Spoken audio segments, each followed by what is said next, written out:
Astrônomos do Japão foram os primeiros a usar raios-x para estudar o terceiro Atlas, e parece que registraram para a operação do motor, ou algo que funciona como um motor. Soa como uma piada, mas hoje é um dos exemplos mais graves de trabalho sobre o que cientistas japoneses estão estudando, sabotando este momento particular. Não há dúvidas de que o Atlas III é um dos objetos mais misteriosos que o cosmos nos enviou este ano. E sua pesquisa atualmente representa o objetivo principal de todos os astrônomos do mundo. A possibilidade de vermos algo tão grandioso nos próximos séculos, ou até milênios, é praticamente nula. O único obstáculo no caminho desse conhecimento continua a estar entre nós, especialistas acadêmicos que demonstram uma arrogância impressionante. Aqui também, no nosso canal, coletamos todas as versões e vou compartilhar tudo com vocês com o máximo de detalhes e clareza. Meu nome é Dr. Costa Leonardo e este é o podcast do local. Inscrevam-se e deixem seu like. Nós tornamos o universo compreensível para todos. Enquanto outros produzem mais resultados a partir de livros educacionais históricos, repetindo como um disco riscado que o terceiro Atlas é meramente um cometa. Astrólogos japoneses normalmente não tinham permissão para usar métodos completamente novos. E foi exclusivamente a Agência de Exploração Aeroespacial Japonesa JAXA que realizou um avanço real, capaz de observar as regras do jogo. Também não conseguimos anexar o objeto a esta distância da densa nuvem de gás e poeira, mas não com telescópios terrestres, nem como o Hubble ou James Webb, que estão em órbita. Agora, faremos um raio-x nele. Como resultado, os astrônomos japoneses decidiram que, pela primeira vez na história da humanidade, a radiação de raios-x foi registrada derivada de um objeto interessante. Este evento histórico foi possível graças à missão ISHIEE. A missão EI é um projeto conjunto da JAXA, NASA e ESA, mas é liderada pelo Japão. E devemos dar aqui o devido crédito à sua cortesia. Este telescópio não foi projetado para observar cometas. Seu objetivo é observar pequenas estrelas e galáxias gigantes. Isso indica que eles entraram em um programa de observações planejadas que custa milhares de dólares. Eles viraram o poderoso telescópio na direção do cometa e apontaram seus olhos para o vale, onde não havia garantia alguma. Em uma indústria como essa, a burocracia é ampla e a reação em velocidade é uma farsa. Até este ponto, vemos o terceiro Atlas apenas como um ponto de luz. Mas o território inexplorado são os raios-x. Não que a ferramenta de raios-x nunca tenha sido usada antes para investigar objetos do sistema solar, mas usamos equipamentos obsoletos, com dificuldade de visualização. Aqui, pela primeira vez, registramos a radiação de um objeto intrigante, utilizando o material mais recente da nova geração. Diante da situação, o esforço valeu a pena. Obtivemos dados impressionantes, além de nossos sonhos mais selvagens observados anteriormente. Você pode perguntar, Dr. Leonardo, por que precisamos de raios-x se já vimos o objeto pelo telescópio? A resposta é que a radiação de raios-x tem uma química digital que não pode ser falsificada. Geralmente associamos raios-x a coisas frequentemente registradas, como buracos negros ou estrelas explodindo. No entanto, este mecanismo é diferente. Trata-se do que é chamado de troca de carga. Nosso vento solar está cheio de partículas que, ao atingir a superfície do objeto, roubam elementos do corpo e, durante esse processo, liberam um flash de raios-x. O objeto começa a brilhar em raios-x, e isso permite que mais detalhes sejam vistos. O que exatamente os japoneses parecem ter capturado vai além da imaginação. Eles reconheceram que o terceiro Atlas está atualmente cercado por um halo brilhante de raios X que se estende por 400, 0 de quilômetros a partir do seu núcleo. Por favor, repitam esse número. É maior que a distância da Terra à Lua. Isso significa que o objeto não apenas se move pelo espaço, mas respira vigorosamente, expelindo uma quantidade massiva de matéria. No entanto, o aspecto mais fascinante é a composição dessa respiração. Uma análise específica do Xiri destacou claramente carbono, nitrogênio e oxigênio e... Onde está a água? Os dogmáticos e cínicos já me dizem. Ora, carbono e oxigênio são apenas compostos comuns. E água é o padrão de um anel de neve suave, como em muitos cometas. Mas o diabo vive nos detalhes. Expandiremos a fundamentação. A análise espectral aqui é interessante. O instrumento registrou a radiação desses elementos significativamente mais perto do núcleo do que esperaríamos ver na Via Láctea ou na atmosfera da Terra. Isso confirma que o coma gasoso não é apenas enorme, mas também denso e saturado. Ele parece não ter nada em comum com os cometas do nosso sistema solar. Além disso, diferentemente do que vimos antes, este é, sem dúvida, o elemento mais intrigante da lista. O nitrogênio. Sim, a nitrogênio oficialmente, apesar de ser intrinsecamente volátil, para mantê-lo na forma de gelo, são necessárias temperaturas extremamente baixas e condições particulares de formação. Um cometa comum perde nitrogênio muito rapidamente. A abundância de nitrogênio em um objeto natural é uma anomalia que exige explicações complicadas. Agora, vamos pensar como engenheiros, e não como geólogos planetários. De onde vem esse nitrogênio? De onde vem? Os mais céticos podem questionar. Se é combustível, ele não deveria queimar e se transformar em outra coisa. É aí que reside o principal erro. No espaço, frequentemente usamos hidrazina, o combustível mais comum para nossos satélites e naves espaciais. A verdade é que a hidrazina não queima no sentido comum. Quando ativada por um catalisador no motor, ela se decompõe explosivamente. E sabemos qual é o produto dessa decomposição: hidrogênio e nitrogênio molecular puro. Isso muda tudo. Se for confirmado que a origem do terceiro Atlas não é natural, mas tecnológica, isso significa que o telescópio japonês está captando não um tanque flamejante, mas um escape. A presença de nitrogênio molecular é uma forte indicação de que um motor está operando, expelindo gás residual e gerando impulso. Não estamos vendo gelo evaporando. Estamos vendo um sistema de propulsão em funcionamento. É possível que tenhamos localizado um objeto que emite ativamente por milhares de quilômetros. Enquanto os céticos debatem a forma da órbita, os dados do telescópio de raios-x nos forneceram evidências impossíveis de ignorar. A composição das emissões faz meu coração bater mais forte, pois podemos estar testemunhando, pela primeira vez na história da humanidade, uma tecnologia alienígena. No entanto, para permanecer imparcial, devemos compreender se essa emissão é a poeira cósmica de um cometa gelado ou o escape de dois motores em operação. Enquanto alguns debatem a forma da órbita, o telescópio de raios-x nos forneceu evidências impossíveis de ignorar. Estamos indo direto ao ponto. A composição do escape e das emissões é fascinante. O mais importante agora é a proporção desses componentes.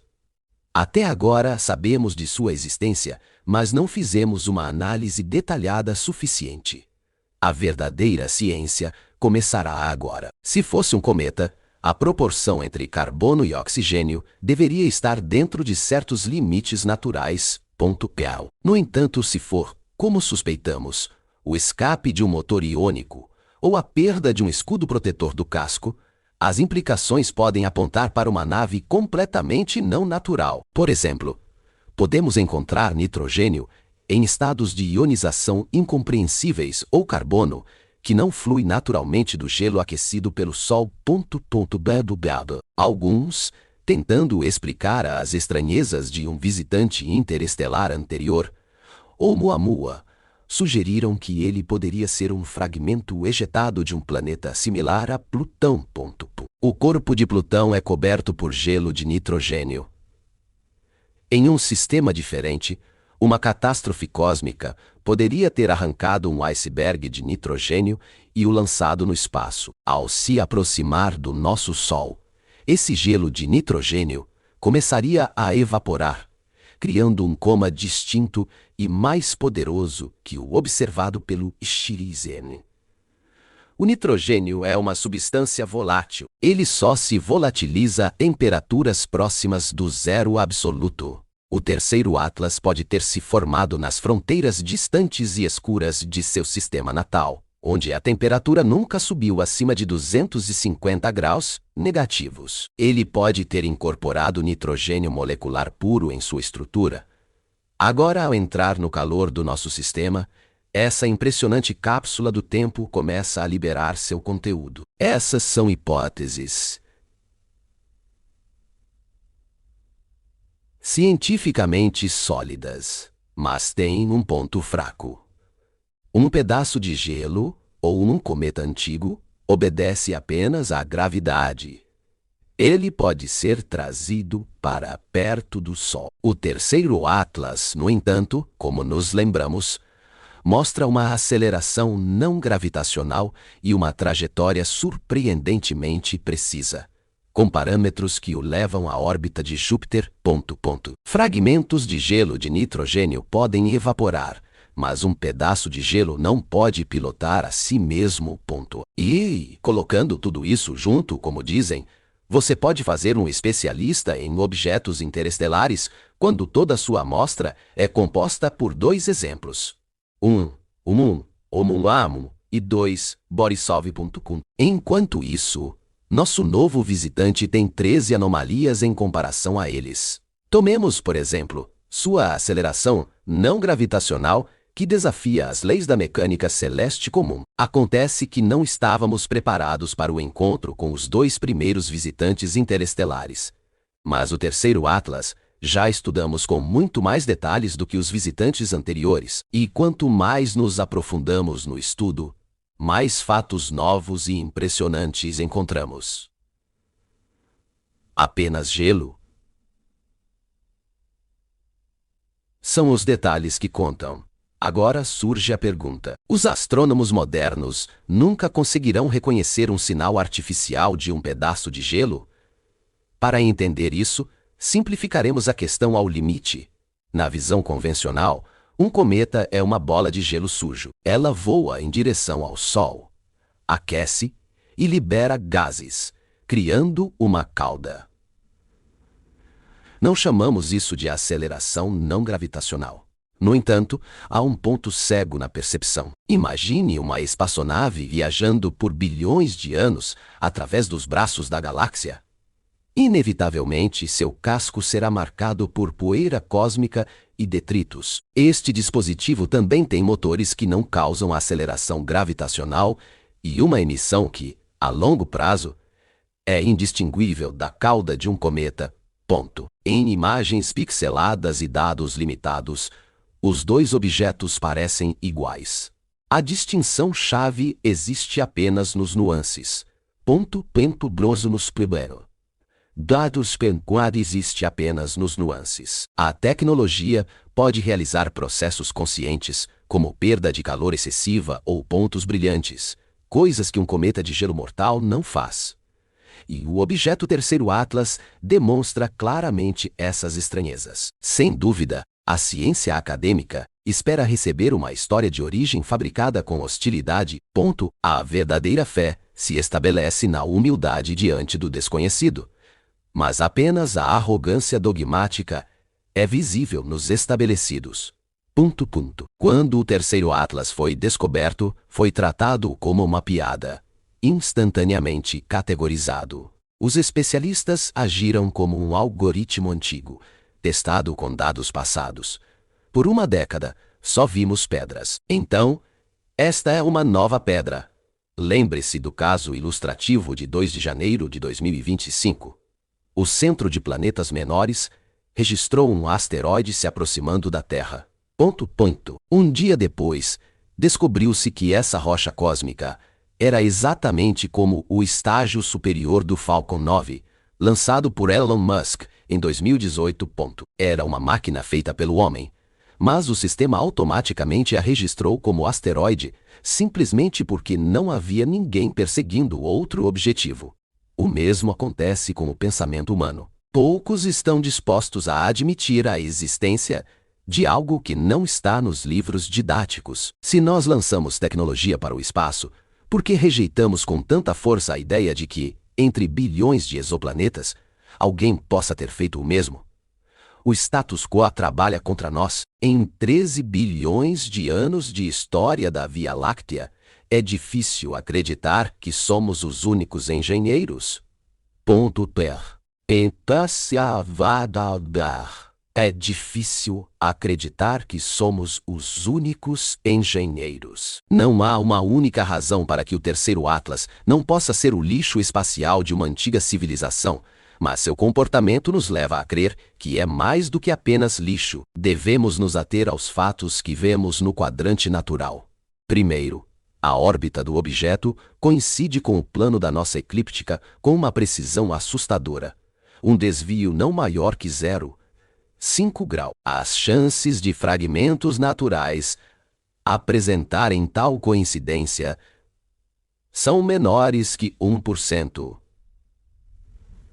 Segundo, ele veio diretamente daquela região do espaço de onde, anteriormente, veio o cativo interestelar Oumuamua. Terceiro, o timing de sua visita está perfeitamente arranjado para encontros com Marte, Vênus e Júpiter, dado que, na aproximação, ele chegou na zona cega, obscurecida pelo brilho do Sol. Chamo a atenção especial para o futuro trabalho em Marte em março de 2026. Sua trajetória viaja ao longo da costa gravitacionalmente ideal para entrar na órbita de um planeta massivo.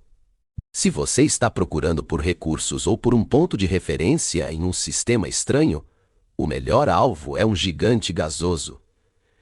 Ele pode ser visto de longe, adjacente à minúscula Terra. Inclua-se nisso uma extensa análise da cauda, que exibiu uma quantidade anômala de sódio, o que parece mais consistente com a perda de um refrigerante de um sistema de propulsão do que com o simples aquecimento do gelo. Os jatos emitiam radiação estática e irregular. Isso se assemelha ao trabalho de motores de correção de curso. Além disso, não há sinal de que o gelo esteja sendo danificado pelo Sol. Por que é tão importante considerar seriamente a versão tecnológica? Porque uma tecnologia desconhecida é uma ameaça em potencial. A máxima aproximação com a Terra ocorrerá em dezembro de 2025. E a humanidade não tem um plano ou protocolo para o evento de um primeiro contato. Diante de nossas anomalias, é hora de nos prepararmos. A ciência não consiste em um depósito pronto de verdades, mas em um processo de busca, frequentemente através de erros. Einstein esteve errado. A teoria das cordas patina há muitos anos. Mas a pior maneira de lidar com a ignorância é pensar que se sabe tudo. O humor na astrofísica é mais importante do que a falta de financiamento. O espetáculo de 19 de dezembro será em uma noite de lua nova, na escuridão total.